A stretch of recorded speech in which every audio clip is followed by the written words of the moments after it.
వాళ్ళ స్కూల్స్ వల్ల పేరు అనేది మంచిగా ఉండాలి, టాప్ ర్యాంక్‌లో ఉండాలని చెప్పేసి విద్యార్థుల మీద ప్రెజర్ అనేది చేస్తున్నట్టు అనిపిస్తుంది మార్కెట్‌లో మనకి. అంటే వాళ్ళ school first rank, second rank అనేసి రావాలని చెప్పేసి విద్యార్థుల మీద ప్రెజర్ అనేది చేస్తున్నాం. ప్రెజర్ తట్టుకోలేక చనిపోతున్నారని తెలుస్తుంది మనకి ఎక్కువ మరి అలా ప్రెజర్ చేస్తే చనిపోతారు కదా.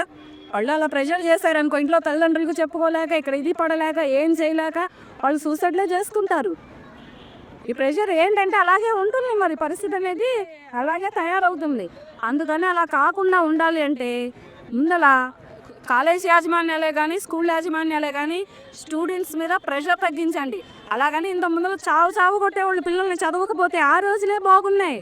వాళ్ళు దెబ్బలకైనా సరే తట్టుకొనైనా సరే చదువుకునేవాళ్ళు. ఈవేళ ఒక టీచర్ ఒక స్టూడెంట్ మీద దెబ్బ కొడితే ఆ పేరెంట్స్ ధర్నాలు చేస్తున్నారు, ఒక వెల్లువెత్తున ధర్నాలు చేస్తున్నారు, పోలీసులు అంటున్నారు, కేసులు అంటున్నారు, ఇవన్నీ జరుగుతున్నాయి. అప్పుడు ఫీజులు తక్కువ ఉండేవి, టీచర్లు అంటే భయం ఉండేది, తల్లిదండ్రులు అంటే గౌరవం ఉండేది. అమ్మో చదవకపోతే నానేమైనా అంటాడేమో, అమ్మ అన్నం పెట్టదేమో, టీచర్ కొడుతుందేమో అనే ఒక భయానికి ప్రతి ఒక్కళ్ళకి చదువులు వచ్చాయి. అప్పుడు ఇన్ని సూసైడ్లు లేవు, అప్పుడు ఇన్ని ఆత్మహత్యలు లేవు, అప్పుడు ఏ బిడ్డలు చనిపోలేదు, ఏ తల్లిదండ్రులు ఇంత కడుపు సౌకాన్ని అనుభవించలేదు.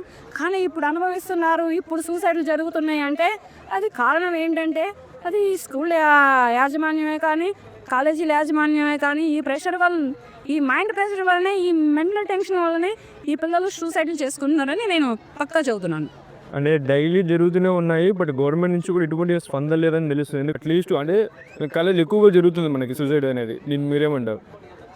జరుగుతుంది అంటే అక్కడ మరి జాప్యం ఎక్కడ జరుగుతుందో అనేది కూడా మనం కూడా చూడాలి.